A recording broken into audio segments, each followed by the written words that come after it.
Fala milionário, fala milionária, Emerson Almeida por aqui do canal Eu na Bolsa, com você passando para dividir o nosso estudo diário com relação ao comportamento do preço do contrato futuro do milho na B3. Aí a gente tem estudado o vencimento maio, né? Você viu que a partir de ontem aí eu trouxe já os estudos, né? E a gente vai dar continuidade aí para que você que me acompanha ou aqui pelo IGTV ou pelo canal do YouTube do Eu na Bolsa, possa e consiga o entendimento para poder conquistar resultado positivo operando o contrato futuro de milho na Bolsa, como a grande maioria das pessoas que se aplica ao conhecimento, que se dedica a estudar sobre o comportamento do preço dos contratos, através da parte do fundamento, né, que a gente vê aí do mercado físico, somado à análise técnica. E aqui eu divido também aí um pouco do fluxo do dinheiro, né, sobre essa ótica aí dessas informações, para que você possa aí, então ter um nível de conhecimento elevado para conquistar o teu resultado, porque você sabe que é dessa maneira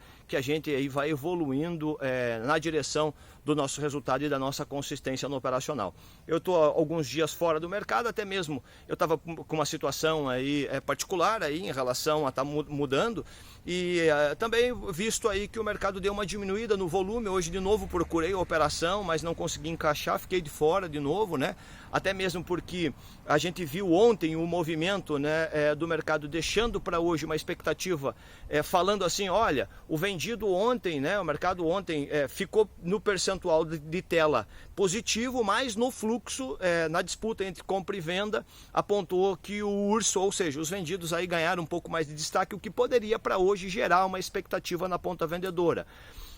Isso não aconteceu, até de certa forma falhou ou frustrou a expectativa do fluxo do dinheiro, mas também a gente não viu aí uma grande arrancada numa movimentação de alta, né? Então a gente fica monitorando, né? Eu fico monitorando esse tipo de comportamento dado pelo volume para poder achar um destaque e através desse destaque fazer uma atuação operacional. Para mim não apareceu, né? Porque ontem a gente teve o fechamento do preço a 48,80.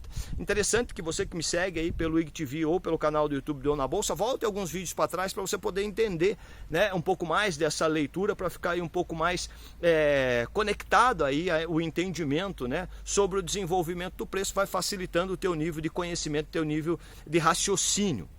Então, a gente estava falando aí que de sexta-feira passada, lá do dia 20, até quando eu voltei a gravar aí os vídeos, a gente tinha um preço máximo de 50,49 e um mínimo de 48,06. Então, estamos aí avaliando essa faixa de preço aí, para que a gente possa ter aí o mercado possa nos dar um direcionamento para uma clareza maior, para que a gente possa atuar. Eu por hora estou de fora, né? Visto que ontem aí a gente teve um fechamento no nível de 48,80, com volume em torno de 60 milhões, ontem, hoje 41 milhões e 400, então mostra que a tentativa de hoje, que foi do lado do comprado, foi um pouco mais tênue, ou seja, um pouco mais tímida, né, com relação até mesmo o volume comparado sobre o pregão de ontem, que ontem foi em torno de 60 milhões, hoje girou na casa de 41 milhões.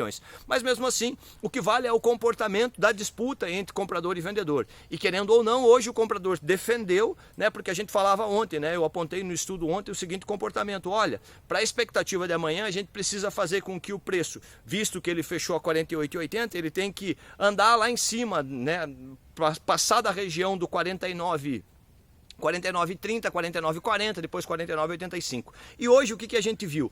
Mercado abrindo a 48,95, então já abriu um pouco acima do fechamento, né? Eu falei, bom, se abriu a 48,85, eu quero ver se ele vai fazer pelo menos 49,40. A partir desse 49,40, se entrar volume numa ponta compradora, mostrando que realmente falha a expectativa do fluxo do dinheiro e que inverte a partir do pregão de hoje, do dia 26, que pudesse ir para uma movimentação de alta, eu até vou olhar uma ponta de compra. Isso não apareceu. Por quê? Porque na máxima do dia hoje foi 49,39. A gente tinha que o número para poder ultrapassar a região, para pegar força, né? Eu dividi isso nos grupos logo cedo, seria o 49,40, depois disso 49,85, não aconteceu, né? Aí o mercado veio, logo depois da abertura 48,95, marcou a mínima no 48,85, nós estávamos falando, olha, já que ele fez aí então, como mínima 48,85, tem que vir fazer o 48,50, também não veio, parou no 48,85, oscilou entre a máxima e a mínima 54 centavos, bem menos em relação aos outros dias, que tem oscilado aí na média de R$1 até R$1 acima, né?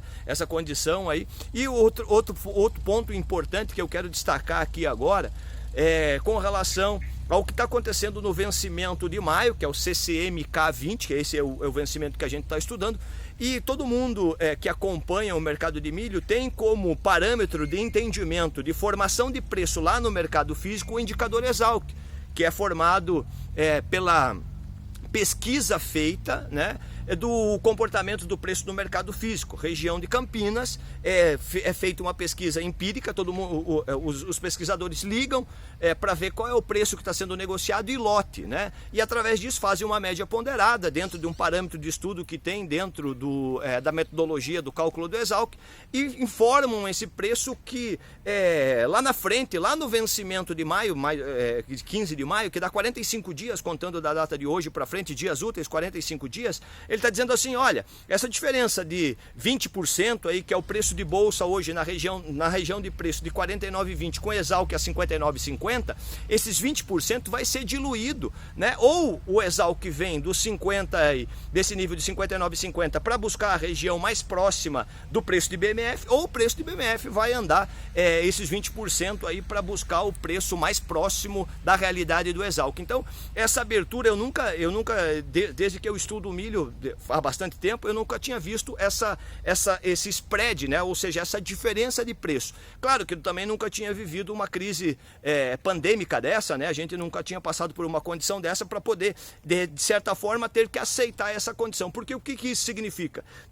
Significa dizer que o mercado de milho na base física, onde existe o milho de fato, o preço está firme, né? Firme, mas esta firmeza de preço, ela talvez esteja um pouco tímida com relação à negociação, que pode estar retraída. Então, já que você não tem oferta de ponta de venda para poder ver se absorve esse preço de compra no mercado físico, ele se mantém em cima, né? E a gente sabe que agora, a partir daqui para frente, a demanda de milho se mantém e a oferta diminui um pouco. Então, nesta condição, o Esalq está mostrando a realidade. Olha, estou firme. E aí, com relação ao preço de bolsa, nós precisamos aceitar também que bolsa tem uma liquidez maior, tem vários participantes que interpretam o preço a partir da parte técnica, também tem isso, a gente tem que respeitar essa condição. E também entender que, há tempos atrás, a gente via e percebeu isso aí da indústria sofrendo uma movimentação de ter que comprar milho cada vez mais alto, e agora chegou um momento aí que para a indústria, né, o preço deu essa arrefecida, caiu um pouco, e para a indústria, então, de certa forma, quando olha para o preço de bolsa, né, olhando pelo preço de bolsa, estava com o parâmetro dizendo assim, olha, eu não preciso acelerar tanto a compra no mercado físico, a indústria pode estar pensando desse jeito, porque de repente, né, a bolsa está demonstrando aí que lá na frente esse Esalq pode, ou então, como eu já citei, aí, desgastar um pouco em relação a essa taxa de 20%, né, sobre esse período de 45 dias. Se a gente pegar numa condição linear, dá em média de 0,45, 0,48 por dia aí, né, preço sobre preço, né, para que a gente possa diluir isso aí nesse período. Então, fica essa expectativa aberta, essa é a atenção que o mercado está se voltando aí nesse momento, com um tom de interrogação, tá bom? Então, dividindo isso com você, para que você fique atento a essa condição. Emerson, onde que eu procuro esse indicador Esalq? Coloca no Google aí, Esalq, milho, preço milho Esalq. Você vai direto na escola, no Esalq, né? Que é a escola Luiz Queiroz lá, e você vai entender ali que ali está a informação da formação, né? A informação que mostra a formação do preço Esalq, que é dessa maneira que eu falei. Se você quiser ler lá a metodologia de cálculo, é só clicar lá, tem toda a metodologia, os preços antigos, né, o histórico de preço, para você poder se informar. Lembrando que esse preço é a região de base de Campinas, você pega o preço da tua região historicamente, converte lá para a região de Campinas, que vai ter o custo, né, esse custo de transporte, esse custo de logística, esse custo operacional, para tirar o milho da tua região e comparar com a região de Campinas, tá bom? Espero ter colaborado mais uma vez aí com o teu nível de conhecimento. Deixa aí tua pergunta, teu comentário aí, que eu mesmo vou respondendo, e através disso aí a gente vai trazendo outros conteúdos de relevância para você, tá bom? Muito obrigado. Eu na Bolsa com você, juntos investindo cada vez melhor.